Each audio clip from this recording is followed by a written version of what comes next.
Hello, everyone, and welcome back to the show. This is Reservations, and I'm Rain Whalen. And I'm Marie Callender. What's up, man? What's going on, buddy? In person. In person. If those of you who are watching, of course, Yeah. those of you who are listening, I have no idea what we're talking about, but I am in town this week. Yeah. For some unfortunate business. Well, it is unfortunate. Yeah. Yeah. But, I mean, sometimes there's got to be not good days to have good days. That's right. Like this. That's right. Yeah, back together again. If not for just this one time. I mean, what if this is the episode that spikes and people are like, oh, they're back together again? They've been waiting for it for years, Yeah. just for us to be back in the same room together. Although I doubt it. Yeah. Yeah. If only we didn't have to do this in my living room. I know. Well, that's all right. So, here's what's really funny. One of the apartments over back this way, I think did just open up, and I think it's a 3-bedroom. I was like, oh shit. I looked at Ashley. I was like, maybe we should have seen how much it would have been if we just moved that way. But I guarantee it would have been horrendously expensive. Agreed. Yeah. Of course. And it was on the first floor too. Well, first floor, 3-bedroom. That's probably going to run you $35,000 a month. Yeah. It cost me all of our money every month. All of it every month. They're just like Just give it here. all of it. As soon as you get paid, give it here. Yeah. It's like the episode of Scrubs when Kelso hands Turk his check while Carla is on maternity leave. Yeah. And he's like, I wanted to hand this to you in person. And he's like, why don't you just keep that, sir? He's like, no, you got to look at it, sigh, and then give it back to me. And Turk's like... Scrubs is classic. Yeah. I know we talked about it when I was in Austin, that you're a little uncertain with the reboot. Oh yeah, I'm very uncertain. Yeah, I mean, look, I love Bill Lawrence. Sure. I trust him. I just hope it's kind of like what we were talking about off mic. I hope it's just not like a nostalgia bait kind of thing. Yeah. Like, yeah, here's the show you know and love. How about we do it again? Yeah, I mean, like Scrubs, 1 through 8, it's perfect. It is perfect. I mean, yeah, that's 100% true. Yeah. The 9th season, like, I get it. Bill had to scramble. Half of his cast didn't want to come back for a 9th season, so... It's sort of served as like a spin-off, but they didn't want to call it something different, so it was like super weird. Scrubs, Electric Boogaloo. Right, exactly. Like they didn't want to call it anything different. So it was unfortunate, but not very good. Yeah. But, what are you going to do? I mean, and it's not Dave Franco's fault, or is it? Could be. It's not Dave Franco's Okay, fault. it's not. No. Yeah, man, shout out to Scrubs. Yeah, shout out to Scrubs. Yeah, Donald and Zach have got that T-Mobile money. Yeah, they do. They have that T-Mobile money. Probably gives them more money than you can imagine. I know. Yeah, I mean, it's probably their source of income is low down there. Residuals from Scrubs. Yeah. T-Mobile. I'm telling you, the woman who is Flo on the Progressive commercials, Dude. she makes an insane amount of money for Dude. doing those commercials. We had, well, he wasn't your friend. He was my friend in high school. I don't know if you remember him, David. He had really big gauges. I do. Yeah. He was madly in love with Flo. Really? Yeah. He was like, oh man, she's so hot. And That's like, crazy. I mean, like, yeah. No offense to the woman who plays Flo. It's just, Yeah. it's not. She's not what you would imagine would be someone's, celebrity crush, I suppose. Not like, is it Milana? The team, The AT&T girl? the AT&T girl. Jesus. But Right, yeah. something like that. Yeah. Yeah. Well, before we really get into it, so yeah, I got back from Austin. We came up and saw you and Haley in the house. Yeah. That was rad. Yeah. Got some cool finds. Found original, unedited VHS tapes of Empire Strikes Back and Return of the Jedi. Crazy that they were $4 a piece. Nice. Well, most people don't have VCRs, so. That's true. I remember sending you a picture of that because I was telling Mom, I was like, I gotta send this to Jeremy. And your first question was, cool, do you have a VHS? Yeah. Do you have a VCR? Because if not, And I'm like, and like maybe one day I used to. Yeah. When, oh shit, was it after I moved out of dad's and I got my own place? I think I kept a VHS for a while. Yeah. And a lot of people were like, why do you have that?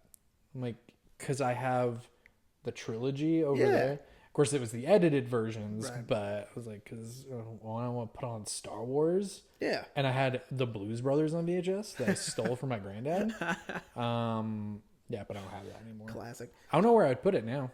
I'm not moving my PlayStation. Right. Yeah. It is flat. So Yeah. that's a shame. But that kind of ties into this week's episode.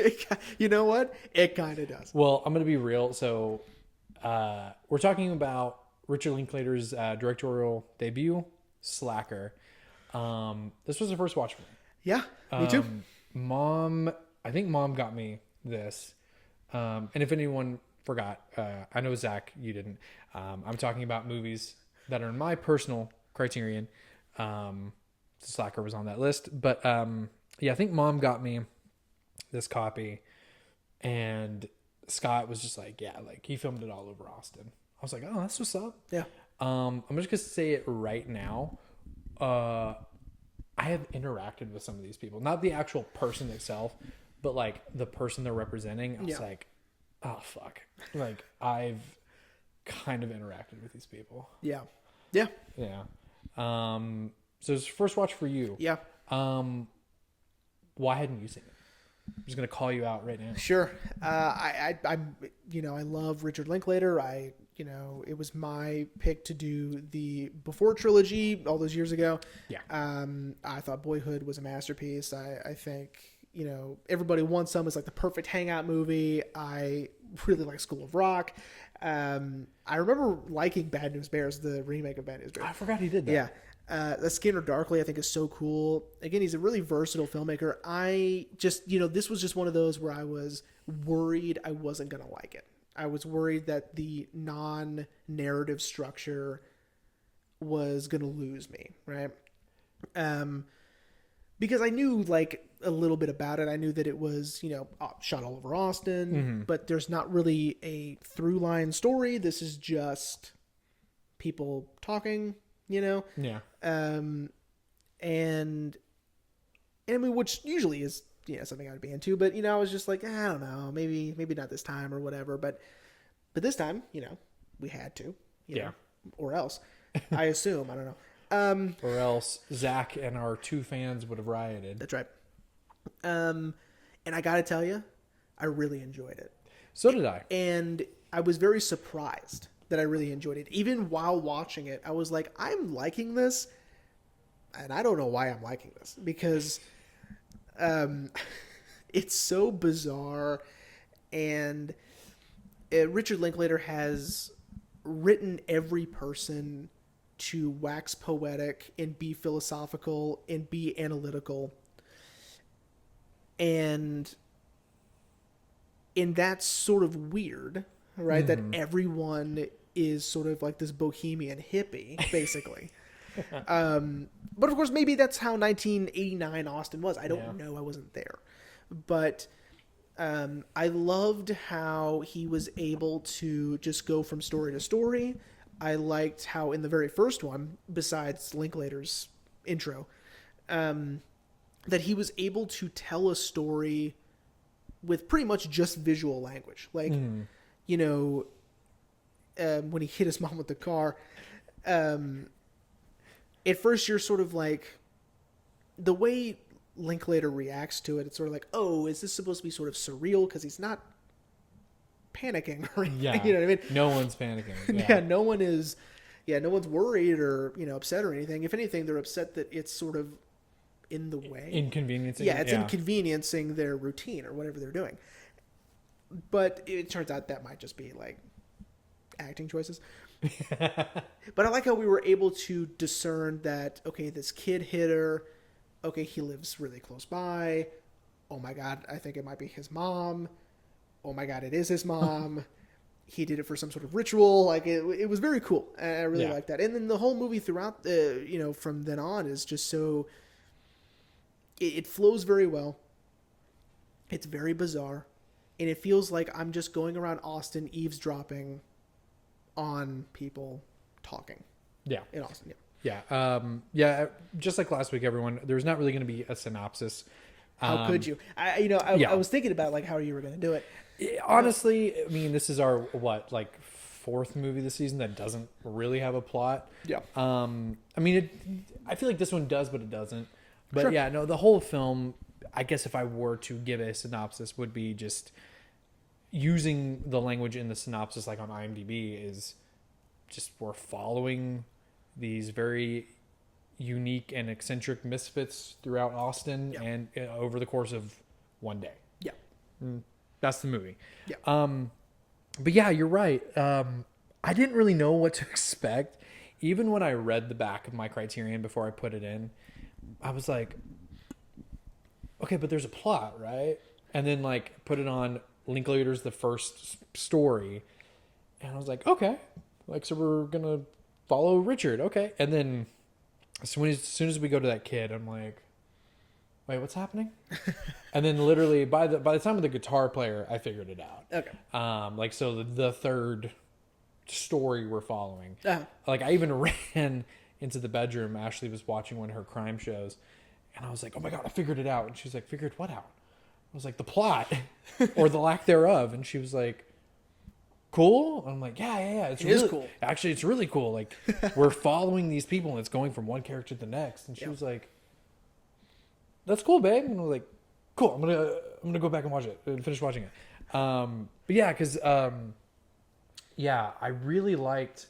I did really like what you said about eavesdropping on conversations, because there are. I mean, I've been to Austin more times than you have, not to flex or anything like that, you know. But I have sort of half eavesdropped on conversations sort of like this, especially the fucking conspiracy theory guy with man, we've been on the moon since the 50s. Yeah. I was like, oh shit. Like, I've almost heard a conversation like that before. Yeah. I want to say it was, I think me and Mom had gone to this coffee place. Sorry everyone if you're watching, my eyes kind of itchy all of a sudden. It's so weird. Don't make fun of me. I had itchy eyes as a kid. Okay? It was a Dane Cook reference. It's really good. You want some cereal, champ? I want some cereal. Like, I had itchy eyes. Okay, we had cats. But yeah, I think we were at this former coffee house in Austin. If we have any listeners from Austin, they'll know. Called Spider House.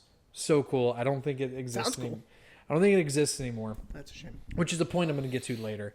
But I do remember overhearing like a very conspiracy theory conversation, and I was just like, "What the fuck is going on here, man?" and then watching the movie, I was like, "Oh, Jesus Christ!" It is almost sort of like Linklater kind of soaked up maybe some of the interactions he's had, Maybe, and was like, "This would make a really cool movie." Well, it's also interesting that in this movie, okay, every character who is a passive listener is being polite. So what I mean by that is everyone who is the recipient of these monologues are letting them speak. Are not cutting them off, be like, oh, hey, sorry, I gotta go. Which is something that we would do, probably. Yeah. Especially the guy who, like the conspiracy guy who... follows him all the way to right. his kid. Right. And that's weird. Yeah. But this guy not only is listening, he's actively listening, and he is responding to some of the things he's saying, and he's just letting him talk, and he's being polite, and he's hearing him out. And I think that's what makes this sort of skewed from reality a bit, because what Linklater's doing is he's allowing these eccentric people to have their platform and to have, you know, like, let's say in a perfect world, people do let you speak. What would you say? And then this is it. They all happen to be very artsy and, again, philosophical, poetic, analytical, I guess, besides that old man. But I guess besides the anarchist, but other than that, Jesus Christ. I was shocked when he was speaking so highly of the Texas Tower shooting, of the UT Tower shooting. Jesus Christ! It took me a second, and then when the camera, Yeah. like, oh God, Yeah. yeah, That was wild.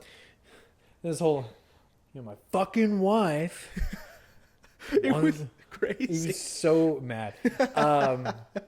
Yeah, and like, there's something that speaks to that as well, which is everyone in Austin is so polite and so nice. I mean, yeah, anywhere you go, you'll experience that one person who may just be having a bad day, or they just may be, an asshole to their core. But most of the people that Ashley and I have interacted with in Austin are so polite. They're so nice. It's almost like Linklater took that and kind of cranked it up to 11. Because you're right. Every character that is spoken to, they listen. They don't cut them off. Nope. Especially like with the girl trying to sell Madonna's pap smear. Yeah. And I think it's the only time we really hear a character's name.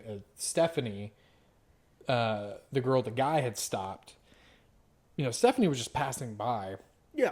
She could have easily been like, hey, that's really cool, but I gotta go. Or hey, this is gross. I don't want to hear about that.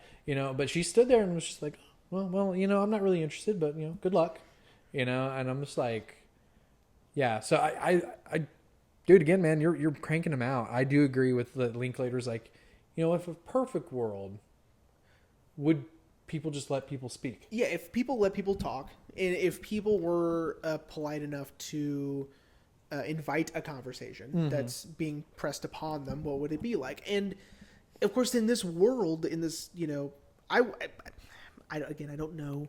I'm going to say fictionalize Austin because every single person we talk to is basically the same in terms of the way they speak and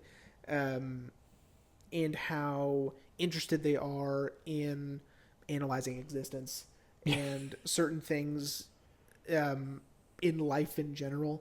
Not to say that, that's a bad thing. I'm just saying that, that's what makes it seem sort of this, skewed from reality sort of film is that, we're seeing all these eccentric people, of course, right? We're not like talking to or eavesdropping on like an investment banker or something. Like that's not what we're doing. But these are all,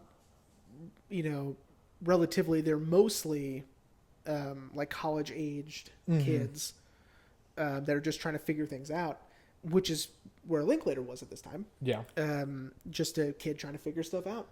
And eventually he would evolve this type of ideology that all of these characters share into just a few in his movies, right? Dazed and Confused, Everybody Wants Some, right?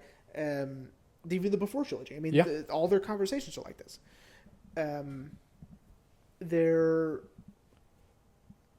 They're intelligent, analytical, and again, everyone's waxing poetic. I mean, it's a little jarring because I don't talk to people like that. Yeah. I don't have people talk to me like that.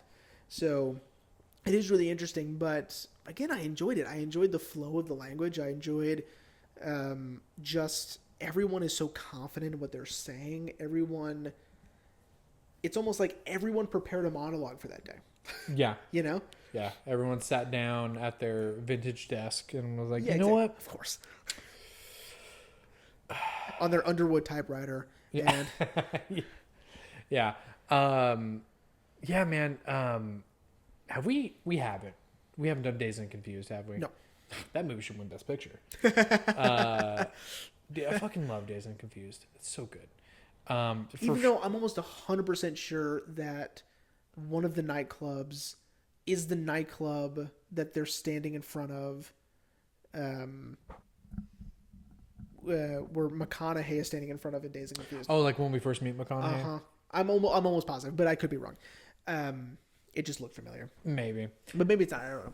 But yeah, I just like that also in Everybody Wants Some, his one of his goals whatever was to show the eclectic side of 1980, which is one night they go to a metal club, the other night they go to a western club, the next night they go to a disco.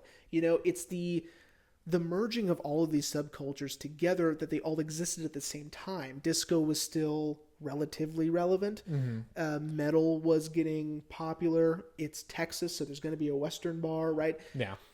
And I think that this film, in its own way, shows the eclectic side of Austin, where these people are interacting with each other that don't seem to fit with one another. Like, you see that guy who is with those guys who steal TVs for that guy. Yeah. For the TV guy. Yeah. And yet, when he stumbles upon that, super chill bohemian hippie chick pulling cards, he's super into it. Yeah.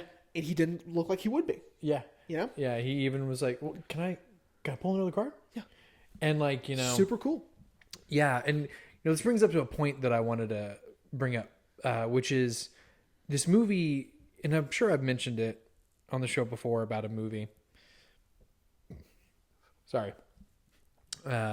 Shouldn't have an energy drink at 9:30 at night. Which is, this movie is sort of like a time capsule, because Austin, one, doesn't really look like this anymore, which is unfortunate. There's still a lot of great mom and pop places in Austin, still a lot of really eclectic areas within Austin, but it's becoming really gentrified, and they're trying to, clean up the city's look, Sure. especially that of 6th Street. Like a couple of years ago when Ashley and I visited, on our last night, we had to stay in a hotel, just because Scott was taking a meeting, and he was going to put the guy that he was meeting up with for a night. So we were like, yeah, we'll crash at a hotel. And we found a hotel in our price range at the edge of 6th Street. And we were like, oh, shit. Oh, no. And we're like, because we didn't realize it at first. And then we got down there and we're like, 6th Street? Now, granted, it's at the very end. So like, we weren't near any of the bullshit. Either you're just starting out or you didn't make it. Yeah. So yeah. And so I looked at Ashley and was like, what this isn't 6th Street. And so it is a little bit of a shame that Austin is sort of losing a little bit of its identity, I would say. And of course I'm acting like I'm an expert, most people live their whole lives. Right. And I just go and visit once or twice a year. Yeah. But I feel like visiting so often, I feel like I have a pretty decent view. Sure. Even Mom has told me that in the 14 years that she's lived there, it's changed so much. So it was really cool to see this side of Austin that kind of doesn't exist anymore. Yeah. Granted, there are still very eccentric people in Austin. Excuse me. Sorry again, guys. Perfect example. My brother, the second night we were there, my brother calls me because he just needed to call someone to tell him the story. He was at work, and he said an obvious homeless guy walked in, looking for some help, even though Jordan was like, I knew he was homeless, so I knew he was just kind of wasting our time. He was like, but that's not what caught me off. What caught me off is he walked in the shortest of shorts. And I'm like, oh, okay. And I kind of saw where his story was going. And he was like, and then I looked down. I'm like, oh, his cock, dick, nuts, and balls are out. And he was like, nah, man, just those testes. And I was like, yeah. And, and it kind of fits, like, for Austin. Which, again, if you're from Austin and you're listening, I'm not saying all of Austin's like that. But it was really cool to watch a film that is in and of itself sort of a time capsule of what the city used to be. Yeah. Versus, people who have probably visited since and like what it is now. Yeah. Another perfect example is what I told you is the moving of Waterloo. Mm-hmm. Waterloo, if anyone, again, if you're from Austin and you're listening, you know what Waterloo is. But if you're not, Zach, Waterloo is a pretty awesome record store. Yeah. Told him about it when he visited. He was like, "Oh my God." I remember you being like, "Dude, why have I never been here?" Yeah. It's incredible. Yeah. And I remember one day I was on their website trying to find a record, and the first pop-up I see is that they're moving. Yeah. I was like, "Are you kidding me?" Yeah. And It's been there for years, man. Yeah, it's been its location for years, but thankfully they found a spot just literally 5 blocks down the way, and it actually looks bigger. So that's a good like success story that Sure. we're not losing Waterloo. It sucks that they're moving from a location that they've been at for years, well, more than years, decades. Yeah. But at least it's not going away. Thank God. So many places in Austin have gone away with rising costs and everything. So the point of all of this that I've been repeating is I really liked seeing these characters go from place to place, these mom and pop places, local coffee shops, local bookstores, Yeah. local anarchist museum. Yeah. And it was just so cool to see this sort of snapshot. And I was telling Ashley that, and she's like, "Yeah, that is really cool." I'm like that Linklater unknowingly like showed us what the city was like, you know? Yeah, like through the eyes of these, artsy, free-spirited kids, Yeah. Yeah. Free spirited for sure. And, and that's something, and again, that I'm going to kind of go back to my point I just made, which is I'm glad that there are so many people in Austin that haven't lost that free spirit,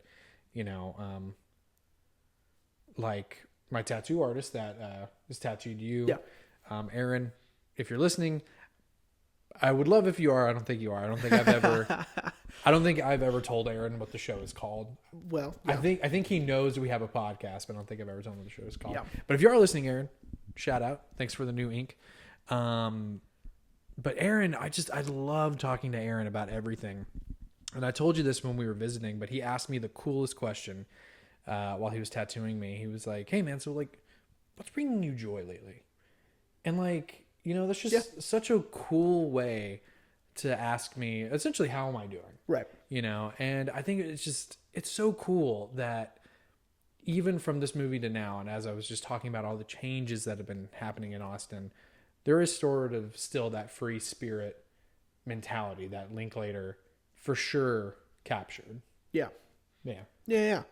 It's just so interesting to hear these people just talk to one another, and what they're discussing is really interesting. Everything from, of course, anarchy, and then lying about being in the Spanish Civil War. Yeah. But also to like the JFK assassination, Dude. To car engines, to what life is like being consumed by videotape, and by having so much control over what you consume with your eyes. I mean, even that guy, the TV guy, is just like, yeah, I saw this guy who was stabbed in the back in this club, and I was upset because I couldn't change the hue of the blood, and I couldn't go back to see him get stabbed, and I couldn't rewind it. I couldn't do it, but I can with these, Yeah. And It's almost so interesting. It's almost sort of prophetic in a way. Again, I'm sure Linklater did this unknowingly, but of sort of our consumption of media now, Yeah. Especially with, smartphones and like, well, if you didn't take any pictures, or you didn't take any videos, then it didn't happen. Right. Which is of course bullshit, but I would say honestly, we keep skirting around it. The anarchist story is the craziest one, dude. It does come out of nowhere, and you're sort of taken aback because you think like, because we just saw this guy. I really like how this guy, I just love that he just walked in and be like, "Hey man, take whatever you want, it's cool, but let me talk to you for a minute," and like he's being really sweet and he's being very kind, and then the guy is obviously not a experienced burglar, right? Yeah. And it's sort of like, maybe that's how you should approach, like burglars in your house. Because it seemed to work for him, and he's super calm, cool, and collected. But then you remember what his first line of dialogue is when we see him outside of that store, which is, he's glad to see kids doing something after that girl had got caught stealing.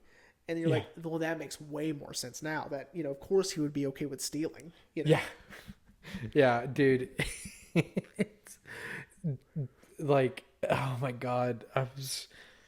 I would say, when doing my, minor pre-research of the film, like I read that it was a comedy. I'm like, most of these interactions aren't really comedic necessarily, just more like, I would say they're thought-provoking. Yeah, more matter of fact. But I would say this is the funniest. Yeah. Just because, again, also very matter of fact of how he's talking about, like, I just wish I could Guy Fawkes and blow the whole state capitol up. And then the camera pans, and of course, again, anyone familiar with Austin's geography, that the University of Texas clock tower faces the Capitol building, and when the camera pans, and he's like, now that... talking, pretty much applauding the guy who killed people from the Texas clock tower. I was just like, oh my God. Yeah, Whitman or something. Yeah.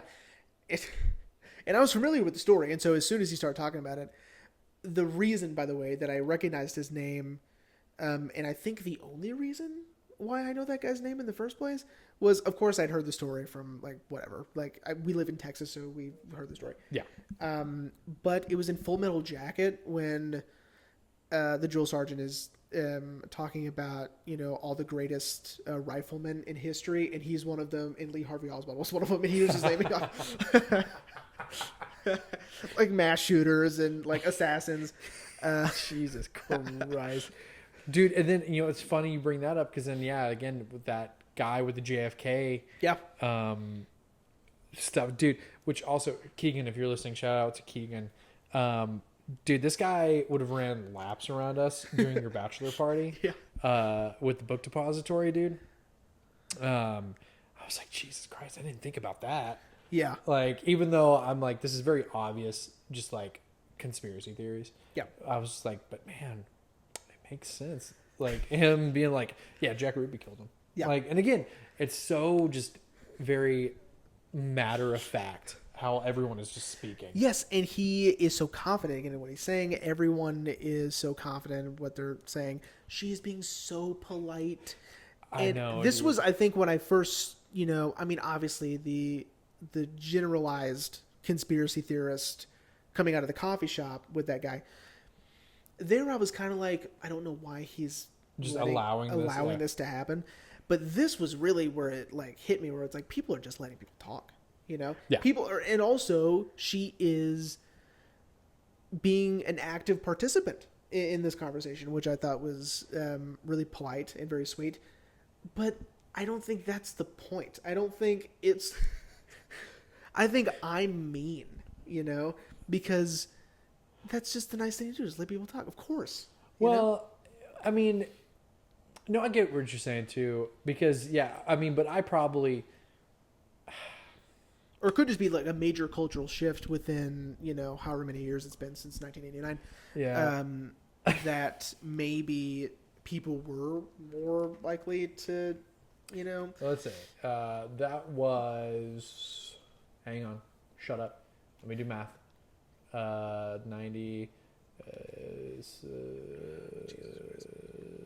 36 years ago. Okay.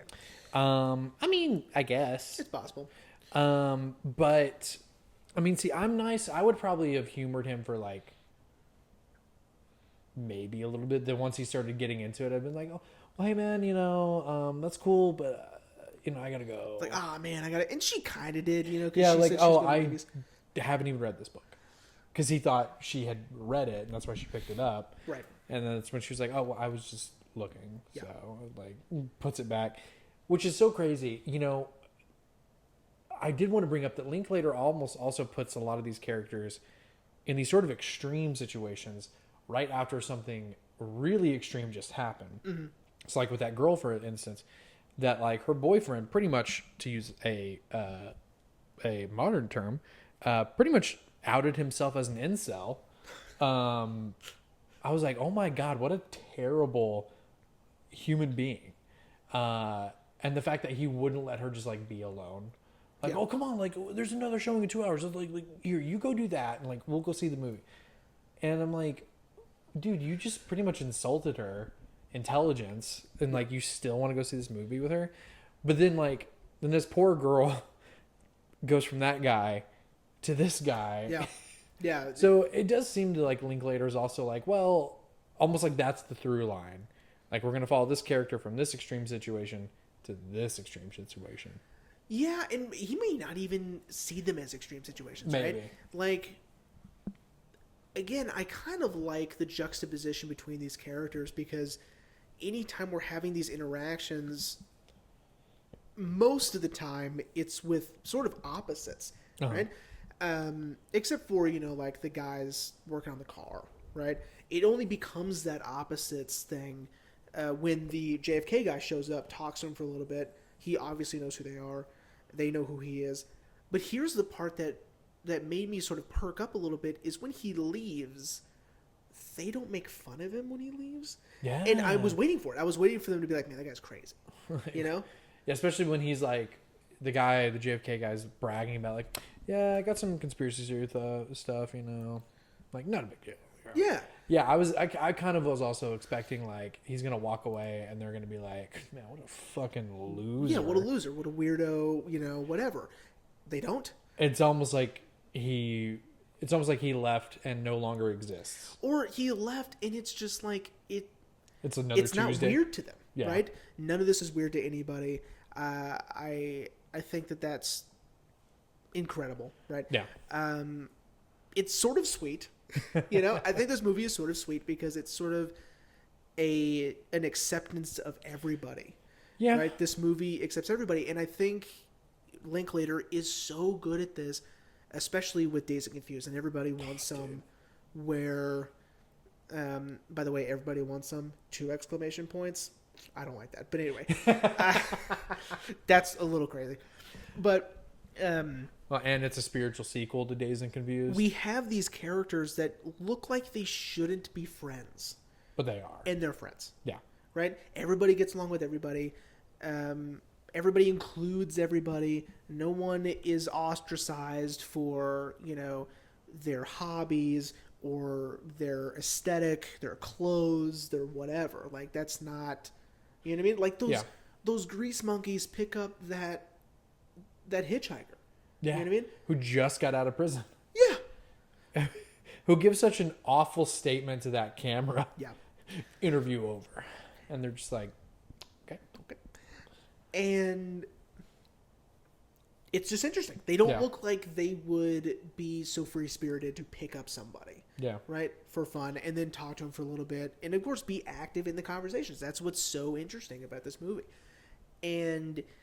it just boggles my mind. And I think what I love most about this movie, and it's something I think about anytime I watch an episode of The West Wing or, anything by Aaron Sorkin. But we have all of these people saying these very interesting things, right? They're they're well thought out analyses. Mm-hmm. They are very poetic and philosophical in the way that they are describing this thing that they are trying to understand. Mm-hmm. All of that is written by Richard Linklater. Yeah. All of that came from one person. And so I think about that a lot because throughout the movie I was like, man, Richard Linklater, he might be a genius. I don't know. Like he's just super intelligent. He must be, because these are pretty interesting ideas. Yeah. They're well said. Mm-hmm. Even the JFK guy, you know how much research you have to do to know who Jack Ruby is? Yeah. and to put him in specific places, interacting with specific people in history. Like, you have to know that stuff. Yeah. And so I just think about that throughout the whole movie is Richard Linklater is, much smarter than I think people realize, maybe. Or maybe people already know. But it's just, when it says written and directed by Richard Linklater, you're like, oh, all of this is him. Yeah. Right. Yeah, I would agree. You know, like shout out to our Before trilogy series. You know, even though he wrote the first one, the second one technically, Ethan Hawke and Julie Delpy are credited as writers. Because as I was watching the supplements on my Criterion when we did that, and like, yeah, they're all actively like trying to like, okay, like, well, like, what if they had like this conversation, you know?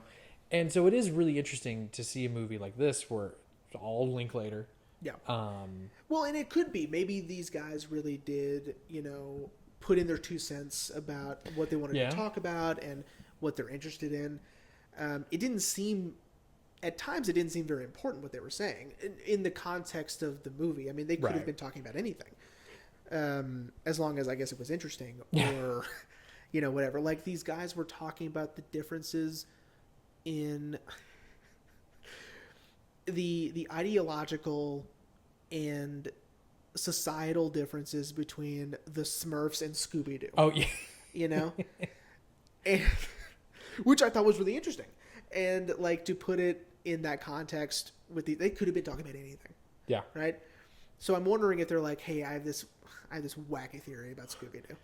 And Linklater's like, all right, yeah, it's fine. Talk about it. Yeah, talk about Scooby-Doo. Roll. It just seems all connected with a single writer just because of the way people are speaking and how they're discussing these topics. Makes me think that it might have been just Linklater doing it. Again, I don't know. I have been traveling and I'm, you know, obviously here and I have not had time to do a lot of research. So, and I don't know. Yeah. And today was my first day back at work. So I wasn't doing my deep dive like I normally do, but like, I want to believe that it all came from Linklater's brain, that he was like, yeah, I've got this really, really cool idea. Like these people are going to talk essentially about nothing for an hour and 40 minutes. Yeah. You know, just mouth vomit all of this, and it's going to be interconnected just through who these characters interact with, and that's it. You know, I want to believe that. Yeah. I mean, because again, shout out to our Before trilogy, and even Dazed and Confused. Linklater is such a fantastic writer. Yeah. So I want to believe that his debut. Well, if that is the case, if he really is the true solo writer of this movie, then he either is one of the greatest directors of all time to get such phenomenal acting out of these people, because it seems so seamless. Yeah. You know, these guys are, if this is dialogue they are reading and have memorized, they are incredible actors that have not done anything since then. Well, I do know the girl selling the Madonna pap smear. She's like the lead singer of a band. Oh, okay. That's interesting. And of course, she's on the poster. Yes. Which, I'm going to be real, didn't realize that was a girl. Yeah. I did not know until she showed up on screen. I was like, oh. Same. But yeah. Well, and I think from what I understand, from what I remember hearing from Scott, is that I think most of these people did it as a favor, which is probably why the budget was only like $23,000. I would assume he knew them. Like, I don't know if he went to film school at UT or whatever, but I would assume they're like friends of his. Probably. I'm sure most of them are friends, and even those kids probably like kids' friends, or, you know. But I don't know. I don't know either, man. And I'd like to give Linklater greatest director all the credit. Yeah. Yeah. Because I mean he is such an accomplished director. I mean, as you said at the top of the show, I mean, he's blended so many genres, you know, over his career, you know, comedy, drama, psychological thriller, and now soon to be like a musical, which I'm very excited for. I told Ashley about, she was like, how does he do that? I'm like, he just films for a couple months. Being patient. They stop filming. He goes and works on other things. Yeah. They pick back up again. She's like, okay, but what if one of the actors dies? That's a good question. I'm like, I don't know.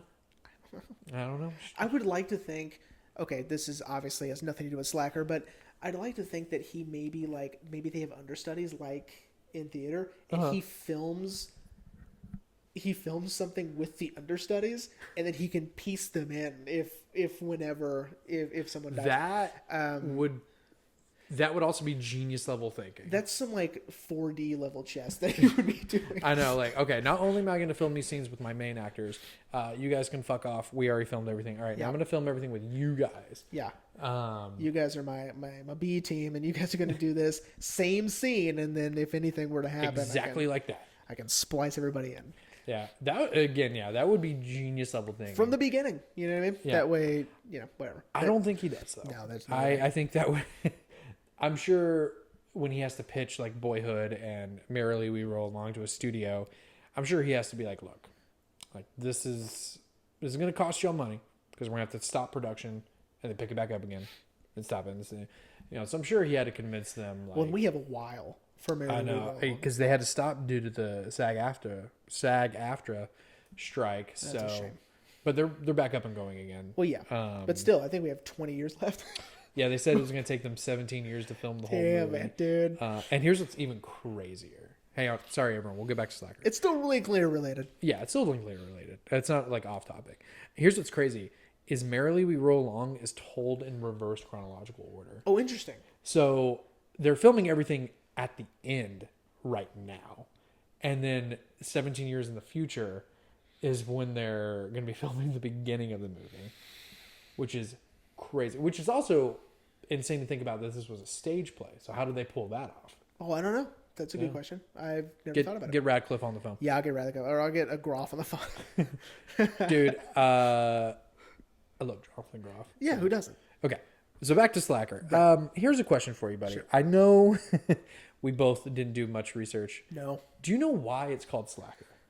No, to me, I feel like it's meant to be something that would, from an outside perspective or from a sort of uptight, yuppie, like all of these people that we're following are quote slackers, right? Yeah. To me, like that's their moniker. Like these guys are seen in society, regular society, as worthless slackers. They're, they're sort of beatniks or whatever. Like they're lazy and like free spirited, but that's to some people that's not a good thing. Yeah.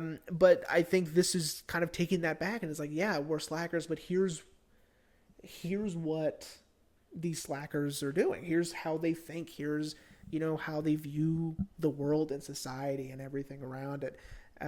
That's how I view the title. Could be wrong. I mean, I like that because the few times we have seen either visually or through dialogue, someone in like a suit and tie, like with the mom being run over, he, hands that lady his card and was like, yeah, call me sometime. Yeah. And then she like, is like, here, call this guy. And like, she leaves. And then like, when that shirt salesman is like, look at this guy in the suit and tie, man. Like, he's going to work, man. He's suffering, Yeah. So that makes sense. I like that. Yeah. I think another, you just reminded me of this, that what makes the movie so interesting for me to watch and to listen to is the sound design. Everything is ADR'd, it seems. Yeah. Especially that scene, because it seems like they are in the foreground, but they are very much far away. Yeah. Right. And so the sound design, they're very close in audio, but visually they're very far. And so that was sort of odd. But then the whole movie is sort of like that. The whole movie is sort of like the audio is just up front. Yeah. Which I didn't hate. I thought that was an interesting choice. It probably might have even been just not even a technical choice, but a technical necessity. Yeah. Well, it's funny because I only clocked it once. I'm going to be honest. I was looking for it afterwards. In the scene with the Madonna girl. Yeah. You can see the boom dip down in the frame just a little bit, and then like they get it back up. Whoops. Which I just bought. Shout out to Frasier, which I love Frasier. There are a handful of episodes where you can see the boom dip down into frame. That's funny. Yeah, this professional level show, and they're still making mistakes. But yeah, I would agree that it's probably a technical necessity. I mean, we aren't expert filmmakers at all, but we kind of had to do that. Alex and I with that popsicle short. Oh yeah, Did you see that? I did. Yeah. It was really windy that day, and Sure. the only like one of 3 scenes that have dialogue, we couldn't hear.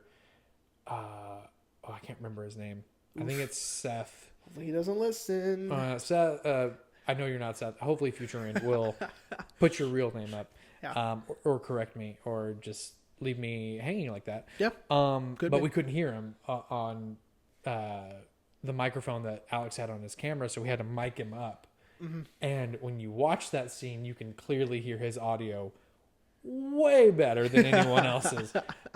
Granted, that's the only scene where it happened, but yeah. So I would say maybe a technical necessity. Maybe when he was combing back through the footage, he was like, "Ah, shit, we can barely hear her." One of the most interesting scenes is near the end where, and I did read that it is a Fisher-Price toy that they are filming on at the very end.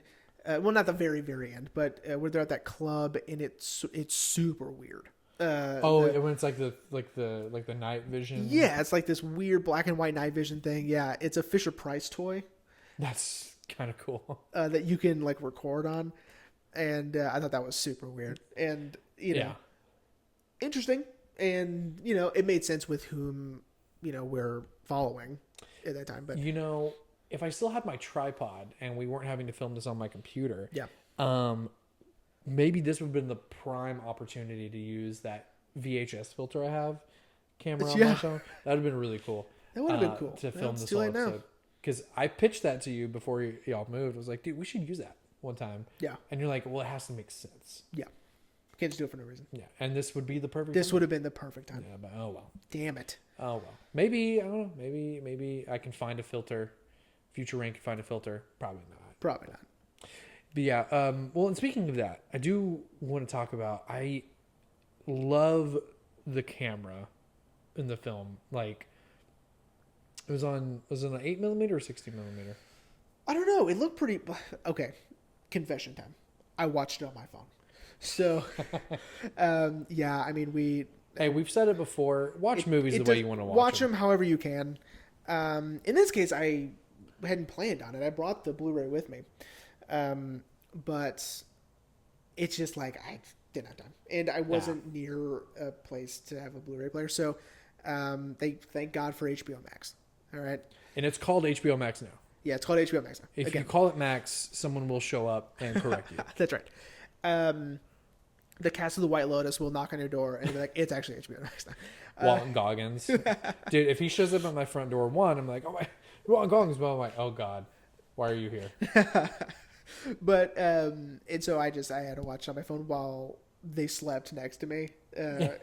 While Maya and Haley slept next to me, I was up way too long. I had been up for 21 hours. Holy shit. Yeah. Dude. But worth it. And again, this is how good the movie is and how interesting it is to watch, is that I was so tired. But I was like, this is really interesting. You were locked in. This is really cool. Yeah, I was really enjoying it. But to answer your question, I don't know because it was on my phone. So I couldn't tell if it was 16 millimeter. Here, let's see. No way it was 8, but I would say it's either 16 or 35. It'd be cool if you could afford 35 millimeter. Let's see. At that budget. Let's see.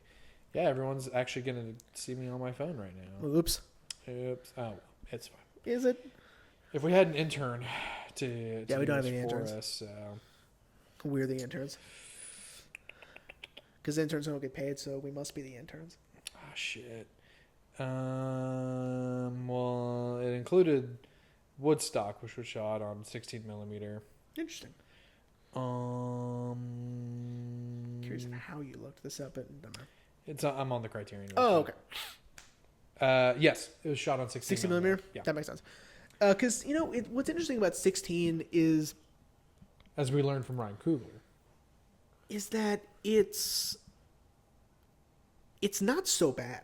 It's really not. 16 millimeters not so bad because in the movie Steve Jobs, Shout out to our Steve Jobs episode. the first third is 16 millimeter. Looks fine. Yeah. You know, it's a little grain. Oh shit! Is it really? Yeah. Wait, the Macintosh, the whole holy shit! Did we talk about that in the episode? Yeah, because the first third is 16, the second third is 35, and the third is digital. Yeah. To go with the thing. Right. Yeah. Yeah. So, but yeah, and that looks great. It's a little grainy, but not by much. Well, you know, and there's something about this ties into the episode. Everyone, hang on. There's something about seeing a film shot on 16 millimeter. I don't know. I really enjoy it. I mean, it's like with this is Spinal Tap. You know, Rob Reiner. Holy Jesus, I almost forgot his name. Rob Reiner, when he came out and said that Criterion was remastering it for 4K and actually putting it on 4K. He was like, yeah, you know, we shot it on 16 millimeters, so it's got some grain. He was like, but that's what makes it great. Yeah. I'm like, I fully agree with you, Rob Reiner. I agree. There are some movies, like I'm sure I've talked about it before, because, you know, I'm buying DVDs again. Oh, yeah. And I'm like, there's some movies that it's better with the lower quality. Maybe that's just me being cheap, but I I mean, I don't know. Here, this is what we should do now. Now we should watch Reservoir Dogs 4K and then watch Reservoir Dogs on DVD. Yeah. And see the difference. Okay. Especially now that I have that Mr. Pink. It's a cool DVD, yeah. Yeah. It would have been really cool to find a Mr. White. I would have loved Harvey Keitel. But, you know, I'm happy with Steve Buscemi. Buscemi? Yeah. Hey, man. But yeah, man. And I love how this movie ends. No dialogue and just a bunch of friends filming stuff. Which seemed also on Super 8. That seemed 8 millimeter. I was waiting to see Linklater again. I thought it was going to wrap up in sort of like full circle. Full circle end with Linklater. Yeah. Maybe getting back on the bus, you know? Yeah. Going back to wherever he came from. Right. Houston. But it might be better that it didn't, because it truly was a start and finish. Yeah. Start and finish, because no one else gets a wraparound, so why should he? But yeah, that's true. And, you know, and I do love that we really start the day and then we end it at night with that one night stand, and then the next day begins, and that's sort of where the movie kind of wraps up. Which also, that one night stand kind of made me laugh a little bit, that she's getting up, getting dressed, and the roommate is like this close to the TV watching something. I couldn't figure it out. I'm like, well, that means either A, he really just is just used to this guy having one night stands, or B, he just didn't care. Yeah. Yeah. Yeah. I also thought it was strange. Like, was he there the whole time? Yeah. Tells the girl, like, no, he's fine. He's got his TV on. It's fine. This is his guy's TV. All right. Yeah, because he was so close to the TV, which actually bothered me more than anything. I'm like, dude, that's way too close. I know that's a small TV, but that's way too close. Yeah, that's too close, man. To use modern times, like imagine if he was like staring at a 50-inch TV. Yeah. It's just too. Yeah, it's too close. Yeah, I agree, 100%. Yeah. But yeah, man, I really liked the movie, and I forgot to mention at the top of the show. When Mom and I went to Waterloo, I was kind of having her look at all their criterions. Of course, she was like, well, you should get this one. I already have that one. Yeah, cool. And it's also $40. Yeah, what do you think? I'm made of money? What's going on? Waterloo, we love you. Yeah. We truly love you. Please lower the cost of your criterions. It might not be their fault, but I would say if you can, please do. They're even cheaper on the Criterion website. But yeah, she was like, you should get this one. I'm like, I already have that one. She's like, oh, okay. You should get this one. I'm like, I already have that one. Like, she almost like exclusively kept picking out ones I had already owned. Maybe that's how well she knows you. She's like, oh, I think you'll like this one. That's true. Yeah. Also, it stresses her out that I buy movies I haven't seen. And I'm like... Oh, Haley can't stand it. She thinks it's so dumb that I buy movies that I haven't seen, number one, and and then don't watch immediately. Like, I don't watch them for a while. Like, I'll buy it, I'll put it on my shelf, and it'll be a while. You know? I mean, that's another reason why I chose to do what I did for this season. Yeah, for sure. To get through a lot of those. But anyway, she saw Slacker, and she's like, "Oh, Slacker." I was like, "Yeah, we're doing that next week." She's like, "You are?" And I'm like, "Yeah." I'm like, "And I already have that one." Yeah, duh. Yeah, I think she may have forgotten. Mom, if you're listening, I think she may have forgotten that she bought it for me. Maybe. Or maybe she did. I don't remember. I'm pretty sure it was her. But yeah, she was so excited, and she was like trying to warn me, like, we haven't done black and white silent films. She was like, it's gonna be like really grainy. I'm like, I know, Mom. Yeah, that's fine. Like, we've done films from the 1920s. Yeah. Like, it'll be fine. Compared to those, this movie is expertly made. Yeah, we've done the Phantom Carrots. Like, even though, I mean, Yeah. I think every silent film we've done so far has been more surprising and more impressive That's than true. some of these like modern movies that we've. That's true. Yeah. Anyway, so to get back to this one, man, it was so good. God, I just want Linklater to make as many films as he can. Yeah, he needs to never die. So we can just. He needs to discover. Maybe that's why he's doing Merrily We Roll Along. It'll unlock the secret to immortality, and then he can just keep making music. That's the key. Yeah, that's the key. He Well, found it, and he was like, I have to make a musical. I'm excited for his Breathless movie. Yeah, that's gonna be really cool. I haven't seen Breathless, so maybe I should, and then we'll, Yeah. It's not what we're talking about next week. But Yeah. Dude, I would have been kind of happy. Yeah. To give me an excuse to buy the 4K. For sure. I get that. Yeah. I almost bought Thief when we were at Waterloo. Oh, I saw they had the 4K. I was like, ooh, but it's $45. Yeah, it's $45, man. That's and crazy. then I spent $60 on a Universal monster movie. Yeah. So I could have shelled out $45. But it's the Bride of Frankenstein is on there. Yeah, that's true, and it's on my arm. Yeah, so you And got canonically, she's a ginger. She is a ginger. Yeah. Yeah. With that being said, buddy, you ready to wrap up? We're I going to am. end it there. Yeah. Yeah. No, yeah, this movie is fantastic. I was very surprised by how great it was and by how much I was enjoying it. And, like these, I guess that's why Linklater is the king of hangout movies. Yeah. He can just write these scenes of dialogue and these monologues that are just so interesting to listen to, whether or not you believe in it or not. You know what I mean? I don't think we went to the moon in the 1950s, but I'll listen to that guy talk about it. Yeah. Or that we've been to the Mars. Yeah. Multiple times. Yeah.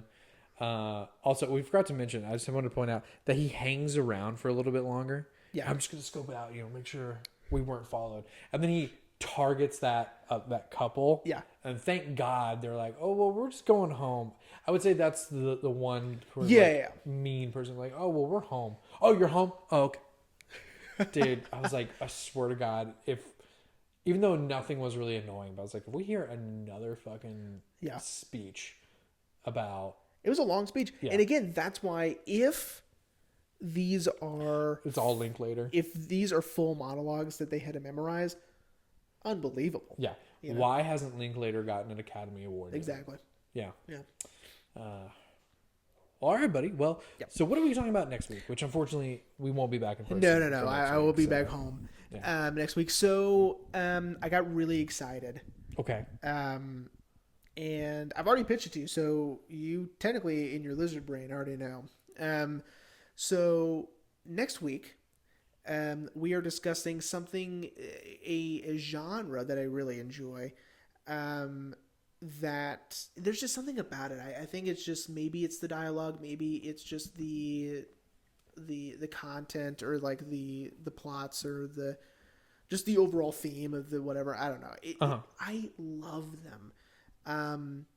And I also bought a documentary about it just so I can refresh myself on just the genre as a whole. Next week, we are discussing the 1939 film, The Roaring Twenties. Oh, that's right. James Cagney. I love 1930s gangster films. You did tell me. Yeah. I love them. I think they're so cool. And Criterion did release The Roaring Twenties. Yeah, I'll have to get that one. And I have a DVD. there's something about just like the way they talk and like the grittiness of it, and they're just so cool. I love them. I don't know why I love them, but they're just so cool. So 1930s gangster movies, man. So this one's 1939, so we're at the tail end of that, but said to be one of the best. I've never seen it, so yeah. Well, I mean, and it is interesting, that we're doing that because I feel like I read somewhere or watched something that gangster films, especially of the 30s and 40s, were sort of kind of running out of steam before they kind of got revitalized. Sure. Did you get it? Sorry, no, I don't think I got. If everyone was listening, it's a gnat. He's on you. Little bastard. It's fine. Ruining my brand new In and Out shirt. I'm glad I didn't hit it then. Yeah. But yeah, we haven't done mini gangster films from the. No, I don't think we've done. I don't think we actually. Well, I don't know if you'll count Fury. I don't know if you'll count. Well, not really. Fury's so fucking good. Dude. I know, it's so good. Holy shit! But that movie should win Best Picture. That movie should win Best Picture this year.